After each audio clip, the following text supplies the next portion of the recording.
जय श्री राधे। जय श्री दासास्तु प्रसृतास्तस्य निदेशवशवर्तिनः विश्वस्ता विनम्रधियः विश्वस्ता प्रभुता ज्ञान विनम्रधियश्चते। आश्रय की बात चल रही है बहुत दिन से। कल हमने बताया था जीव मन के आश्रित है और मन है बहिर्मुख। इसीलिए ये सारा ये संसार बहिर्मुख है, जीव कष्ट पाता है। भगवान ने कहा मन को अंतर्मुख मेरे में दे दो, खत्म झगड़ा। मैं ये वो मन अधस्व, ये श्लोक कल हमने इसको लिया था 12:8। लेकिन मन भगवान को देना एक बहुत बड़ी टेढ़ी खीर है। मन जो अनादिकाल से बहिर्मुख है और इसने आश्रय पकड़ रखा है बाहर की ओर का संसार, बाहर के पदार्थ, बाहर के व्यक्ति, बाहर का शरीर, अपना ही शरीर इंद्रिय सब बाहर है। तो उसको भगवान की ओर अंतर्मुख करना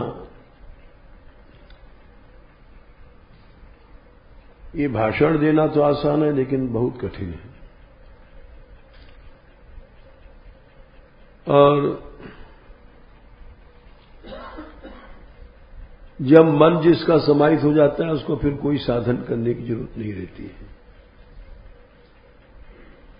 कोई साधन करने की जरूरत नहीं है। जिसका मन समाहित हो गया सारी उसकी माया फया सब खत्म हो गई। स्वयं भगवान ने इस बात को कहा है भिक्षु गीत 10वें स्कंद ने 11वें स्कंद में 23वें अध्याय में कि जिसका मन समाहित हो गया, समाहितम यस्य मनः प्रशांतम, उसको है 47, उसको फिर कोई दान वान अनेक सत्कर्म करने की कोई जरूरत नहीं है। समाहितम यस्य मनः प्रशांतम। दानादि भी और जितने भी परमार्थ के साधन है, वद किम तस्य कृत्यम, उसको क्या करने की जरूरत, कोई जरूरत नहीं है। और जिसका मन समाहित नहीं है, असंयतम यस्य मनो विनिश्यद, दानादि विषेद अपरम के में भी वो अनेक सत्कर्म क्या करेंगे, कुछ नहीं करेंगे। उसका सभी साधनों का फल है मन समाहित हो जाए, नहीं तो सब सत्कर्म व्यर्थ है। असंयतम यस्य मनो विनिश्यत, वो मन नष्ट हो रहा है, उसकी शक्ति नष्ट हो जाती है। विनश्यत से मतलब वो इतना दुर्बल बन जाता है मन कि न तो आसक्ति छोड़ सकता है, न मोह न ममता, कुछ नहीं कर सकता। दुर्बल मन कुछ भी नहीं छोड़ पाएगा, कोई भी चीज नहीं छोड़ पाएगा। न काम, न क्रोध, न मोह, न लोभ, न संस्कार, न स्मृतियां, न वासना। विनश्यत माने दुर्बल मन। दुर्बल मन की पहचान है कि वो कुछ भी छोड़ नहीं पाएगा, कभी भी नहीं छोड़ पाएगा। दुर्बल मन की पहचान भगवान ने बताया है और गीता जी में भी कि उसमें तामसी धृति रहती है। तो उसमें कोई चीज छोड़ने की शक्ति नहीं रहती है। देखता है, सुनता है, समझता है, सत्संग करता है, छोड़ नहीं पाता। छोड़ने की शक्ति, मन के अंदर 3 धृतियां होती हैं। धृति कहते हैं एक ऐसी शक्ति जो पैदा होती है भीतर, और वो सब इंद्रियां, मन, प्राण आदि को पकड़ती है, धारण करती है। 18वें अध्याय में भगवान ने 33, 34, 35 इसमें धृतियों का वर्णन किया है, और वो धृति ही सब सामने हर समय दिखाई पड़ती है। जो सात्विक धृति है वो तो भगवान से मिलाती ही है। राजस धृति है, उससे संसार के पदार्थ मिलते हैं। और तामस धृति में कुछ शक्ति नहीं रहती छोड़ने पकड़ने की। तो जैसे कोई अफीम का नशा कर लेता है, तो अफीम के नशे में वो जीता तो रहता है लेकिन मुर्दा सा रहता है, धत्त पड़ा रहता है, न उठ सकेगा न बैठ सकता है। अफीमची जो होता है, तो तामस धृति का पूरा उदाहरण है वो। उसमें ये बड़े बड़े जितने आदमी पैसा वाले हैं, ये सब तामस धृति वाले होते हैं। तो कोई काम नहीं कर सकते, उठ नहीं सकते, बैठ नहीं सकते, लेट नहीं सकते, हर चीज। उंगली भी उनको नहीं उठाना पड़ता। पहले गाड़ियों में शीशे थे तो ऐसे से करो तो चलते थे, अब ऐसे बटन दबा दो तो अपने आप गाड़ी में शीशे ऊपर नीचे हो जाते हैं।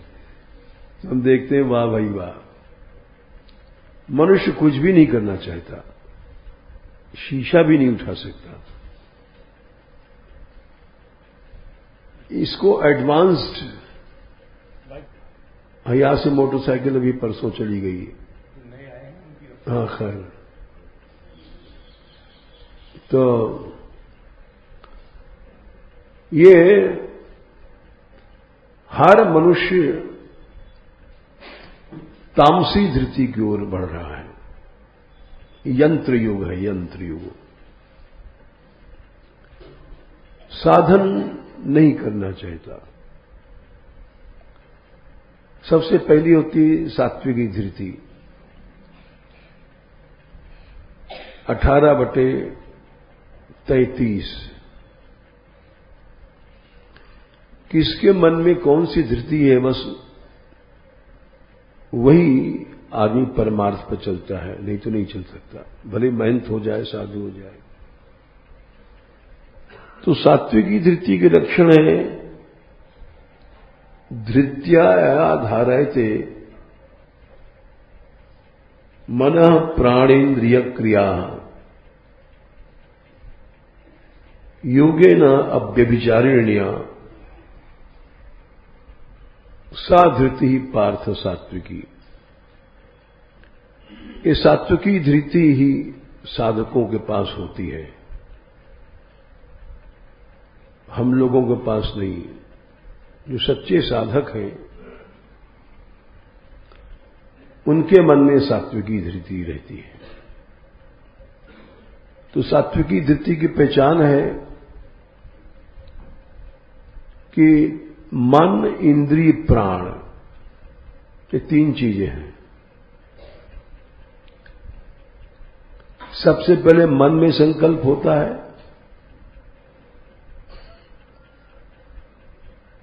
हम लोग जितने भी संसार के प्राणी हैं, इंद्रियों का, प्राण का, सबका दादा गुरु है मन। मन में संकल्प उठता है सबसे पहले, फिर मन से उतरने के बाद फिर उसका प्राण पर प्रभाव पड़ता है, और प्राण पर प्रभाव करने के बाद फिर इंद्रियों पर पड़ता है। इसको उदाहरण दे दे जब समझोगे। आपके मन में सामने लड्डू का, बर्फी का थाल है, और उसको देख करके आपके मुंह में पानी आया। क्यों आया? क्योंकि प्राण ही शरीर का फंक्शन संचालन करता है। ये सारा जितनी भी शरीर में क्रियाएं हो रही हैं, ये सब क्रिया शक्ति प्राण की है। ये प्राण वायु ही पसीना आ रहा है, लोग शंका कर रहे हैं, शौच जा रहे हैं। अब शौच जाते हो, मल मूत्र त्याग करते हो, तो प्राण अपान वायु जाती है, अपान वायु उसको नीचे ले जाती है। खाते हो, ये सब प्राण, अपान, उदान, व्यान, इनका काम, फंक्शन सारे शरीर में है। जितनी भी क्रियाएं हो रही हैं, ये प्राण शक्ति से क्रिया होती है। जो भी कार्य हो रहा है शरीर में, यहां तक कि छींक आती है तो कृकल नाम की उप प्राण वायु काम करती है जब छींक आती है। पलक गिरती है, उठती है, ये सब प्राणवायु के कारण। मनुष्य दौड़ता है, चलता है, ये सब व्यान वायु के कारण। और उल्टी करता है, वो नाग रूपी प्राणवायु काम करती है, तब उल्टी करता है। भोजन किया, उसको बराबर भोजन चारों तरफ जो फैलता है, वहां से गया वहां गया, ये सब समान वायु, जो कुछ खाते हो समान वायु उसको फैलाती है। उदान वायु, ये ऊपर की ओर जब मनुष्य उत्क्रमण करता है तो उदान वायु, मरता है तो उदान वायु उस समय सब नीचे से ऊपर ले जाती है। इसी तरह से पलक गिराता है तो कूर्म वायु, मरने के बाद भी कुछ देर तक छिपकली की पूंछ हिलती रहती है, उस सबसे पीछे धनंजय वायु जाती है। तो जितने भी शरीर में क्रियाएं, भोजन करना, इसको भगवान ने गीता में भी कहा है 15वें अध्याय में 14वें श्लोक में, अहम वैश्वानरो भूत्वा प्राणिनाम देहमाश्रितः प्राणापान समायुक्त पचाम्यन्नम चतुर्विधम, कि जितना भी भोजन, खाना, पीना, पकना, ये प्राणपान वायु से सब होता है। ये अब मोटर का पहिया है, उसमें हवा नहीं है तो कुछ नहीं वजन उठाएगा, उसमें हवा पंचर हो गई तो सब ताकत चली गई। उसी तरह से मनुष्य के अंदर जितनी प्राणवायु सशक्त है उतनी उसमें शक्ति होती है।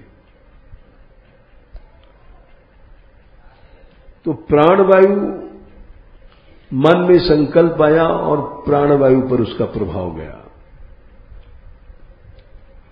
आपको मेहनत करना है तो तुरंत प्राणवायु पर प्रभाव पड़ेगा। आप दौड़ेंगे, तेज हवा चलेगी, ज्यादा प्राणवायु की लेने की जरूरत पड़ेगी। तो ये मन, प्राण और फिर इंद्रिय, वो प्राणवायु इंद्रियों में प्रवेश करती है, तब इंद्रियां काम करती हैं। तो भगवान बोले कि इन तीनों को जो परमार्थ में भगवत आराधना में लगा देता है वो सात्विकी धृति है। धृत्या यया धारयते मनः प्राणेन्द्रिय क्रिया योगेन अव्यभिचारिण्या धृति सा पार्थ सात्विकी। सबसे पहले मन भगवान में लगा हुआ है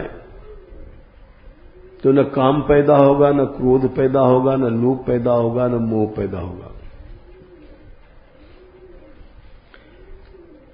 मन हटा, काम पैदा हुआ, भोजन की कामना हुई तो जीभ में पानी आ गया।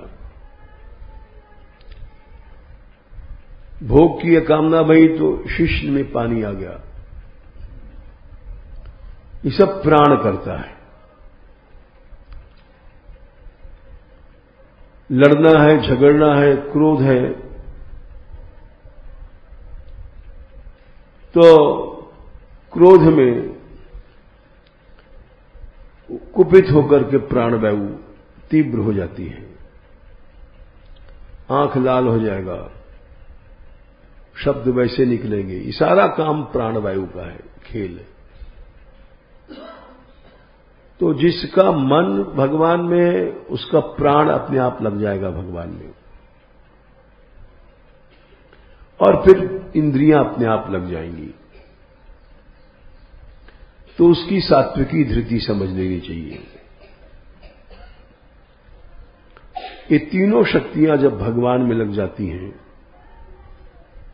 तो उसको सात्विकी धृति कहते हैं। अगर तीनों नहीं लग रही हैं तो सात्विकी धृति नहीं है। राजस धृति क्या है? धृत्या धारयते मन प्राणेन्द्रिय क्रिया योगेन, ये तो सात्विकी हो गई। या तो धर्म कर्मार्थान, 34वां श्लोक है। धृत्या धारयते अर्जुन प्रसंगेन फलाकांक्षी सा धृति पार्थ सात्विकी। धर्म अर्थ काम, ये जब इनमें हमारा मन और प्राण इंद्रियां लगती हैं फलाकांक्षा से, फलाकांक्षा में सब आता है, भोग वोग सब, खाना पीना सब, जितनी चीजें,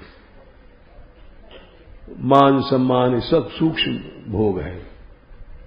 हमारा अपमान हो गया, हमारा मान हो गया, ये सब अहंता का भोग है।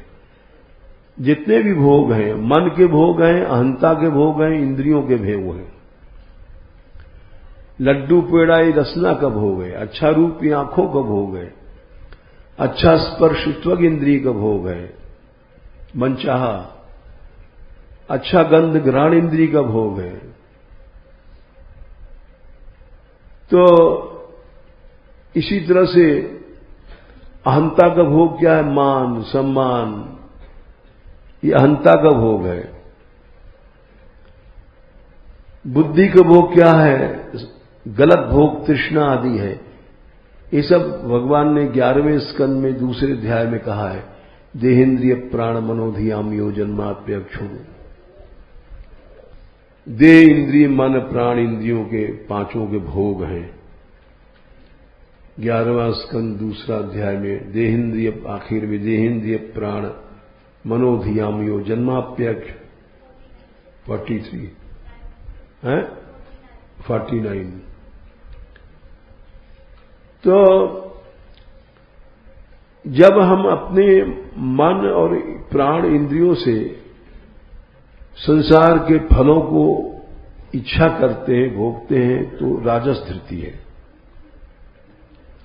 राजस धृति ही ज्यादातर संसार में चल रही है, लेकिन कलयुग में राजस धृति भी नहीं, तामस धृति रहती है। तामस धृति क्या है? 35वां श्लोक। ये यया स्वप्नम भयम शोकम विषादम मोहमेव च न विमुंचति दुर्मेधा सा धृति पार्थ तामसी। इसमें पकड़ने छोड़ने की शक्ति नहीं रहती है, मन इतना कमजोर हो जाता है। जैसे हम अपनी इंद्रियों को रोकते हैं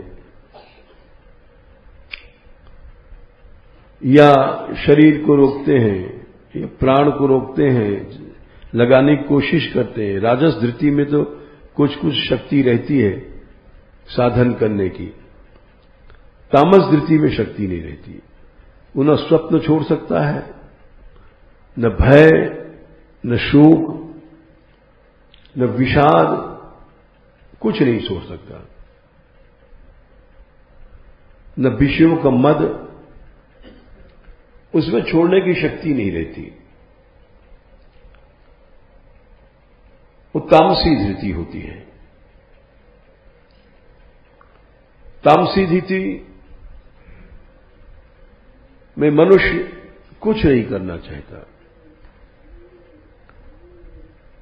न शरीर से न इंद्रियों से, बस पड़ा रहता है। उसको तामसी धृति कहते हैं। हम लोग जिनको बड़ा आदमी समझते हैं, बहुत पैसे वाले हैं, वो तामसी धृति में रहते हैं, कोई कार्य नहीं कर सकते। तो इसलिए भगवान ने कहा कि जिसका मन समाहित है उसको कोई साधन करने की जरूरत नहीं है, और मन जिसका समाहित नहीं, विनश्यत माने नष्ट हो रहा है, दुर्बल हो गया है, तामसी धृति में आ गया है, उसको कोई भी साधन उसके मन को नहीं उठा पाएगा। जैसे कोई आदमी कोमा में चला जाता है तो उस कोमा में से उठाने का कोई साधन नहीं रहता। वैसे तामसी धृति जब आ जाती है मन में, वो जानता है संसार छोड़ना चाहिए, कोई चीज छोड़ नहीं सकता। अधिकतर हम लोगों में तामसी धृति है। हम अपनी आसक्ति को छोड़ नहीं सकते, अपनी ममताओं को छोड़ नहीं सकते। इसीलिए ज्ञान का आवर्क है तमोगुण। ज्ञानम आवृत्य प्रमादे संजयत्युत। भगवान ने कहा है सारा ज्ञान ढक देता है।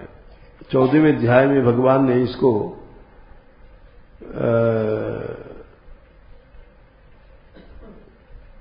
9वें श्लोक में कहा है, ये सब ढक देता है ज्ञान को। अब जैसे हम लोग हैं, कितना भी कथा कहते हैं पैसा छोड़ो, लेकिन झट उसको पकड़ लेते हैं, उसका संग्रह करने लग जाते हैं। ज्ञान ढक गया, प्रमाद में लगा दिया उसने। सत्वम सुखे संजयति रजः कर्मणि भारत ज्ञानम आवृत्य तु तमः। वो एकदम ज्ञान को ढक देगा। भोग के लिए सब जानते हैं भोग अच्छी चीज नहीं है, यहां तक कि वेश्याएं भी जानती हैं। ये बात हम गलत नहीं कह रहे, क्योंकि हम गाते थे पहले और हमारा सब कवियों से संपर्क रहता था। तो वो ये जो आते हैं कुंवर जी, इनके बड़े भाई का ब्याह था, हमारे भांजे थे, बहुत बड़े आदमी थे। तो उनके ब्याह में हम लोग गए थे। तो बड़े आदमी को ब्याह में 2-2, 3-3 दिन बारात रुकती थी। पुराने जमाने की बात है, अब नहीं है। तो पार्टी वही 10 मिनट में चल दी है। तो उनके साथ वेश्याएं जाती थी गाने वाली, 2-2, 3-3 दिन तक वहां महफिल जमती थी। तो वो 2-3 नामी गायिका वेश्याएं थी, वो गई थी। हम उसमें विद्यार्थी थे, गाते लेकिन थे, संगीत की साधना में थे। तो वो उनके साथ जो बजाने वाले होते हैं, कोई बाजा, कोई सारंगी वगैरह, तो हम वहां बैठे थे, पास में सुन रहे थे उसका गाना। तो जाने कैसे उसने पहचान लिया। बोले आप पंडित जी क्या गाने के भी शौकीन हैं? हमने कहा तो आप बाजा ले लीजिए उसका फॉलो करने के लिए। उसके जो भड़ुए होते हैं उनसे हमने बाजा ले लिया और हमने बजाया, तो उसको बहुत अच्छा लगा। उसने बोले एक आध दिन तो हम आई हैं, आप ही बाजा बजा दीजिए हमारे साथ। हमने कहा बजा देंगे। अच्छा, हमने बाजा बजाया तो सारा जितने हमारे रिश्तेदार थे वो सब बदनामी करने लग गए। अरे देखो तो रंडीबाज है गए। तो हंसने लग गए लोग सब। वो हमको बुला लेती थी तो हम बाजा बजाने लग जाते थे। तो फिर हमने दूसरे दिन कहा, हमने कहा भाई देखो हम बाजा नहीं बजाएंगे, तुम्हारे साथ बैठने में लोग ऐसा कहते हैं। तो उसने हमसे बात किया था 10 मिनट कि पंडित जी ये लोग हंसते जरूर हैं लेकिन इनको पता नहीं है हम स्वयं विषय से बचती हैं कि हमारा गला खराब हो जाएगा, हमारी ताकत चली जाएगी। ये हमारा गाना का पेशा है लेकिन अपने गले को हम बचा के रखती हैं, हम बहुत संयम करती हैं। तो हमने कहा देखो इनके विचार कितने अच्छे हैं, लोग बुराई करते हैं। और बोले अब हमने आपको इसीलिए बुलाया कि आप बड़े अच्छे आदमी हैं, आपका हृदय बड़ा पवित्र है और हम लोग नजर से जान जाती हैं।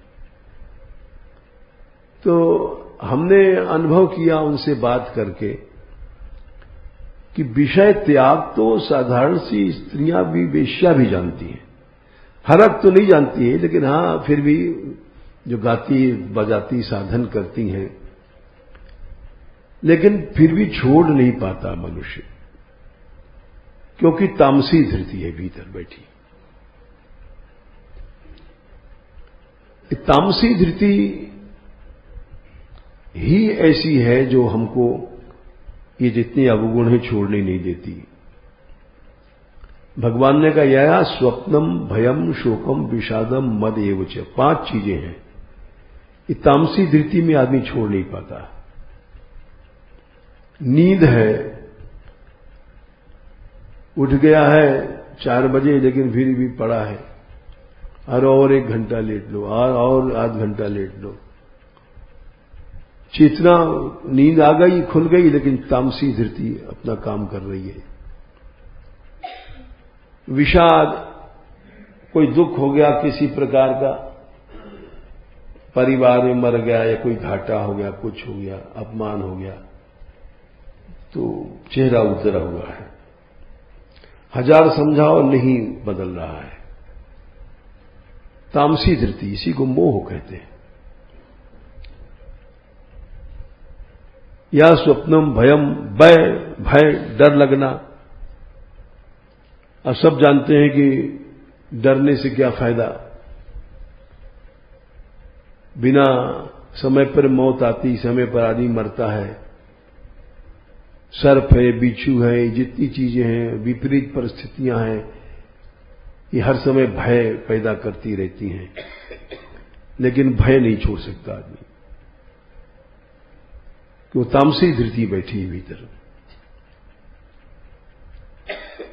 या स्वप्नम भयम शोकम, शोक किसी प्रकार का है, नहीं छोड़ सकता। मद, राजस विषयों का मद, धन का मद, भोग का मद, छोड़ नहीं सकता, क्यों? तामसी धृति है। तो पांचों चीजें ऐसी हैं, इनको हम छोड़ नहीं पाते क्योंकि भीतर तामसी धृति बैठी हुई है। या स्वप्नम भयम शोकम विषादम मदमेव च। भाषण देते हैं, प्रवचन देते हैं, लेकिन नहीं छोड़ सकते हैं, तो तामसी धृति है। न विमुंचित दुर्मेधा सा भृति पार्थ तामसी। तो ये जो धृतियां होती हैं, ये सशक्त मन है तो सात्विकी धृति है, मतलब इसके मन में बल है, वो चार इंद्रियों को मोड़ रहा है, प्राण को मोड़ रहा है, भगवान में लगा रहा है मन, ये सात्विकी धृति वाला लगाएगा। सात्विकी धृति वाला साधन करता है। और वो अव्यभिचारणी धृति हो जाती है, भगवान से मन हटेगा ही नहीं। एक ऐसी स्थिति आ जाती है जैसे अर्जुन के सामने उर्वशी गई। उर्वशी तीनों लोक में सबसे अधिक सुंदरी है।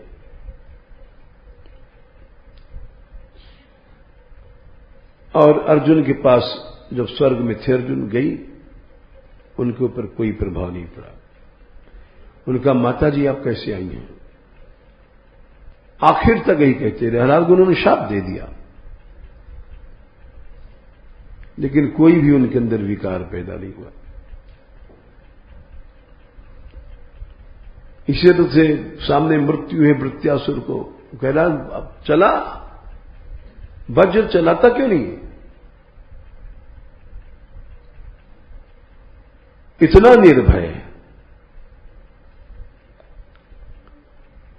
मृत्यु को तो खेल समझ रहा है। इंद्र हार गए, बोले ऐसा तो हमने नमूने ही देखा, युद्ध हमने बहुत किए हैं, लेकिन इसके अंदर भय नाम की चीजें नहीं है।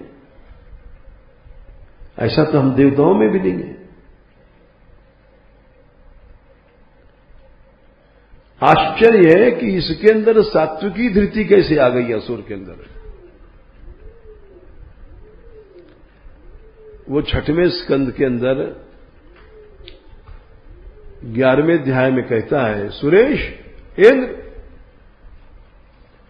कस्मान नहीं नोशी वज्र में, वज्र क्यों नहीं चलाता है? पूरा स्थिति बैरिणी मई अमोघम, मैं तेरा शत्रु बाहर खड़ा हूं, अमोघ है, मैं जरूर मर जाऊंगा, इसको चला। मां संसैठा 6/11/19। संशय मत कर कि गदा जैसे तेरी बेकार गई, ये भी बेकार चली जाएगी वज्र। श्यान निफलम कृपार्थे वयाच्या। इंद्र ने गदा चलाई थी, ऐसी भारी गदा थी, उसको यूं ही पकड़ करके उसने और मार दिया था ऐरावत। हाथी का मस्तक फट गया, 20 हाथ पीछे चला गया, भाग गया। जो अमृत मंथन से ऐरावत निकला था। वृत्रासुर इतना बलवान था, इंद्र के होश उड़ गए, हाथ में बज रहे, चला नहीं पा रहे, इतना भय आ गया। अब वो कह रहा है इसको उठा हाथ से, वज्र तो हमारा। इंद्र में ऐसा भय घुस गया, वो पूरा प्रकरण बड़ा लंबा है। ऐरावत पर आकर के उसने ऐसी गदा चलाई थी, लेकिन उसने एकदम वो पकड़ लिया हाथ से, गेंद की तरह, और ऐरावत मारा, ऐरावत का मस्तक फटा, पीछे हुआ। इंद्र घबरा गई, क्या हो गया? ऐरावत समुद्र मंथन से निकला हुआ, एक तरह का अमर जैसा हाथी। तो भूल गए वज्र। वो कहता है वज्र तेरा अमोघ है भाई, नन्वेश वज्रस्तव शक्र तेजसा। वो याद दिलाता है तू घबरा मत, ये वज्र जो है तेरा, इसमें भगवान का तेज है, तू क्यों डरता है? कोई शिकार खेलने गया शेर की, निशाना नारे लग गया, तब तक सिंह ने गर्ज दिया, जोर से गर्जना किया, वो सब हाथ से छूट गया, बंदूक फंदूक सब पैजामा खराब हो गया। तो वो वही बात हुई कि ये वज्र तेरा नन्वेश वज्रस्तव शक्र तेजसा हरे, भगवान का तेज है और दधीची की ऋषि के तप का सार है। याद दिला रहा है, नन्वेश वज्रस्तव शक्र तेजसा हरे ऋषि तपसा दे, तेरे वो शत्रुम जही, मैं तेरा शत्रु, मुझे मार डाल। विष्णु यंत्रित हो, भगवान से यंत्रित है तू। और यतो हरिर विजया श्री गुणास तथा, वो कहता है जहां भगवान है वहीं विजय होती है, जीतेगा तू ही, कि भगवान तेरे तरफ है। फिर इंद्र ने हिम्मत करके मारा, एक भुजा कट गई, फिर दूसरी भुजा से एक घूसा मारा, एक भुजा कट गई, इंद्र को एक दुख मारा तो सब उनका वज्र छूट करके उसके पास गिर पड़ा, पांव के पास। अब बड़ी मुश्किल रह गई, क्योंकि वज्र गिरा उसके पांव के पास, वो चाहे तो वज्र उठा करके मार डाले इंद्र को, उल्टा ही, मियां की जूती मियां की सर, लेकिन वो नहीं मार रहा है। वो कहता है कि इंद्र तो हर आत वज्रम, इंद्रो न वज्रे जगृहम विरजितश च्युतम स्वहस्तात् अरिसन्निधौ पुरा। वज्र तो छूट करके वहां गिरा था उसके पांव के पास। अब इंद्र शर्म के मारे, वो कह रहा है उठा नहीं रहे, शर्म के मारे। ये कोई लड़ाई है कि बंदूक छूट गई, अरे भाई उठा ले, डर मत, बंदूक उठा, हमको मार। अब क्या लड़ाई है? इंद्रो न वज्रम जगृहे विलज्जितश, शर्म के मारे क्या लड़ना। हर बार हम हारते हैं, कहता उठा मार, अभी क्या लड़ाई, काय की बात लड़ाई है। च्युतम स्वहस्तात् अरिसन्निधौ, शत्रु के पास वज्र गिरा हुआ है। अथाह वृत्रो, वृत्तासुर बोला हर आत्मवज्रो, हरे माने इंद्र, हरे संधि में एक हो आय होकर के या गायब हो गया। हर माने हे हरे इंद्र, उठा वज्र। जय शत्रु शत्रु न विषाद काला, अरे उदास मत हो, ये लड़ाई के मैदान में भाई शर्माता क्यों है।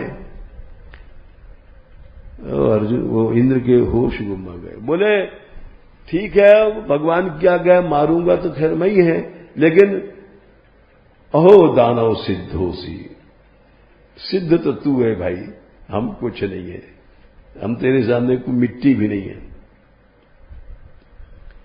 यस्य ते मतिरीदृशी, जिसकी ऐसी बुद्धि है, हम सिद्ध काय के देवता बन गए, समझ गए। विक्रीडितो मृतांबोधौ किम क्षुत्र खादकोदकई, बड़ा दिव्य श्लोक है। बोले तू अमृत के समुद्र में घूम रहा है। भगवान की भक्ति में हम समझ गए, और हम नीच गड्ढा के भोगों में, स्त्री की योनि क्या है, खातक, खात माने गड्ढा, का माने नीच, का उपसर्ग कहीं कहीं नीच अर्थ में लगता है। जैसे एक बार एक बड़े विद्वान आए थे, हमसे बोले महाराज नरक का अर्थ ये गंदा यातना क्यों है। हमने कहा भाई इसलिए है कि नर शब्द में का प्रत्यय हुआ है, वो कुत्सित अर्थ में हुआ है। बोले अच्छा, हाँ, का के अनेक अर्थ होते हैं, एक कुत्सित अर्थ भी होता है। अत्यधिक जहां गंदी यातनाएं मिलती हैं नर को, वो नरक है। वहां का प्रत्यय कुत्सित अर्थ में हुआ है। वैसे यहां खातक माने नीच गड्ढा, मलमूत्र का गड्ढा। इंद्र ने यह शब्द प्रयोग किया। हम भाई भले अप्सराओं के साथ विहार करते हैं, अप्सराओं का मलमूत्र के शरीर नहीं होता है, लेकिन नीच गड्ढा तो ही है। उसके उदक पानी हम लोग मलमूत्र में विहार करते हैं, नीच गड्ढे में। इसलिए तू सिद्ध है, भय नाम की चीज नहीं। तो हम लोगों का भय नहीं छूटता क्योंकि तामसी धरती है। हम लोगों का आलस निद्रा नहीं छूटती, तामसी धरती भीतर बैठी हुई है। या स्वप्नम भयम, भय नहीं छूटता, शोक नहीं छूटता, विषाद नहीं छूटता, आसक्तियां नहीं छूटती। हर आदमी जानता है कि थोड़े दिन में मर के चले जाएंगे। हमारे एक बेचारे बहुत पहले भक्त थे, दिल्ली के बहुत बड़े पैसे वाले थे। उन्होंने गोकुल में धर्मशाला भी खरीदी, करोड़ों रुपए की थी। बहुत प्रयत्न किया, अब आएंगे ब्रज में, अब आएंगे। आखिर में दिल्ली में शरीर पूरा हुआ, ब्रजवास नहीं कर पाए। अब छोड़ेंगे, अब छोड़ेंगे, अब छोड़ेंगे। तो वो तामसी धृति में छोड़ने की शक्ति नहीं रहती। इसलिए भगवान ने कहा भिक्षु गीत में कि समाहितम यस्य मनः प्रशांतम, जिसका मन समाहित है उसको दान फान अनेक साधन की कोई जरूरत नहीं है।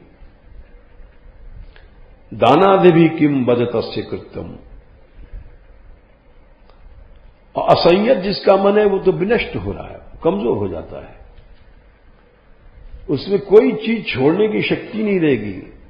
100 जूते खाएं, तमाशा घुस के देखेंगे। कितना तिरस्कार हो जाए, दुख हो जाए, मनुष्य अपनी आसक्ति आदि नहीं छोड़ पाता। तो विनश्यत, मन कमजोर हो गया, उसमें छोड़ने की ताकत नहीं रही। असंयतम यस्य मनो विनश्यत दानादि किम बदतस्य कृत्यम। उसको दान पुण्य वगैरह अनेक सत्कर्म क्या करेंगे, जिसका मन कमजोर मन भजन नहीं करेगा। ये उपनिषद में कहा गया है, मंत्र आता है, नायम आत्मा बलहीन न लभ्या। वाह, क्या बढ़िया श्लोक है। बलहीन आदमी भजन कर सकता है? नहीं करेगा। कमजोर क्या करेगा? तो 2 कदम जाके लड़खड़ा के गिर जाएगा। जरा सा नोट का बंडल दिखा, मर गया। फिर जरा से लड्डू पूड़ी के थाल आया और मर गया। जरा से भोग आया, गर गया। नायमात्मा बलहीनेन लभ्या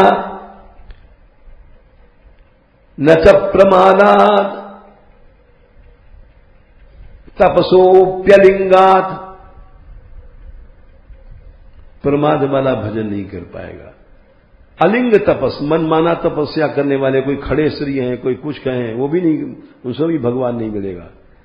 एतैरुपायैर्यतते यस्तु विद्वान तद्वै विशते तद ब्रह्मधाम। इनको जो छोड़ के चलेगा वो उस ब्रह्मधाम में प्रवेश कर जाएगा। एतैरुपायैर्यतते यस्तु विद्वान, इनसे छूट करके कैसे भजन करता है, बड़ा मनुष्य कठिन है। भगवान ने भी कहा कि ये तो छोड़ना ही पड़ेगा। 16वें अध्याय में देखो, 16वें अध्याय में बोले हम लोग जाते तो नरक के दरवाजा में हैं, घुसते तो नरक दरवाजा में हैं और सोचते हैं कि वैकुंठ में पहुंच जाए। वो दरवाजा है दूसरा और वो दरवाजा दूसरा है। इस पर एक उदाहरण देते हैं। हमको भी एक चक्कर पड़ गया था। एक बार हम बचपन में फिल्म देख रहे थे, सिनेमा। इंटरवल में वो मूंगफली खाने निकले बाहर, और वहां जब तक शो शुरू हो गया तो ऊपर गैलरी में थे, तो वो दरवाजा के बगल में लैट्रिन की दरवाजा अलग था, तो जल्दी में भागे, हमने उसी दरवाजे में घुसे। अब देखा तो वहां गंदा मामला सब, तो हम लूटे लौटे जल्दी में, क्योंकि हमको शो शुरू हो गया था। तो फिर दूसरे दरवाजे से घुसे, जब वहां पर भीतर गए तो शो में पहुंचे, तो हमने कहा रे राम राम, गंदे दरवाजे में घुस गए हम तो जल्दीबाजी में। ये इसलिए बता रहे हैं कि उदाहरण कि वही भगवान कहते हैं कि तुम घुसते तो गंदे दरवाजे में हो और सोचते हो कि हमको सुख मिल जाए अध्यात्म का, कैसे मिलेगा? तुम तो घुस गए लैट्रिन के दरवाजे में। अब श्लोक देखो, 16वां अध्याय 21-22। त्रिभिर नरकस्येदम द्वारम नाशनम आत्मनः कामः क्रोधः तथा लोभस् तस्मादेतम त्रयम् त्यजेत्। ये 3 दरवाजे हैं नरक के। त्रिविधम नरकस्येदम, 3 दरवाजे हैं, काम, क्रोध और लोभ। त्रिविधम नरकस्येदम,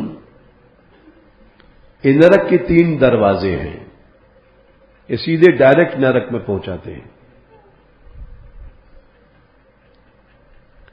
संसारी कामनाएं या क्रोध या संसारी लोभ। हम साधु बन गए लेकिन हमारे मन में संसारी कामनाएं हैं, संसारी क्रोध है, लोभ है, तो सीधे सीधे नरक का दरवाजा है।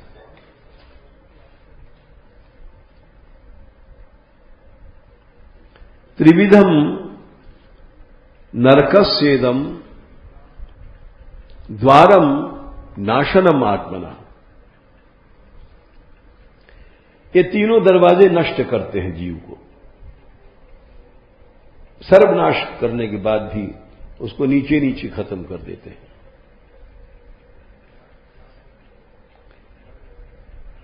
त्रिविधम नरकस्येदम द्वारम नाशनम आत्मनः कामः क्रोधस् तथा लोभस् तस्मादेतत् त्रयम् त्यजेत्। इन तीनों को छोड़ो। अगर नरक से निकलना चाहते हो तो इनको छोड़ना ही पड़ेगा बच्चा। इनको पकड़े हो, अपने आप को तुम धोखा दे रहे हो।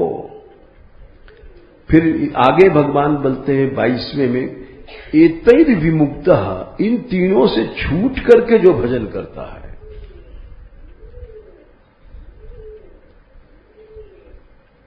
एतैर विमुक्तः कौन्तेय तमो द्वारा स्त्रीभिर नरई, ये सीधे तमो को, तम के द्वार हैं।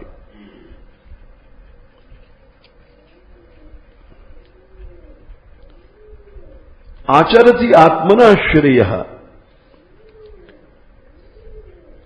तब वो जो कल्याण का साधन करता है वो परागति को प्राप्त हो जाता है।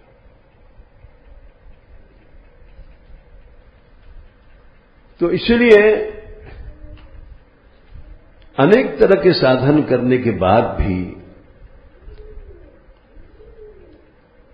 भगवान कहते हैं मन तो तुम्हारा दुर्बल बना हुआ है, तो ये सब साधन तुमको क्या करेंगे।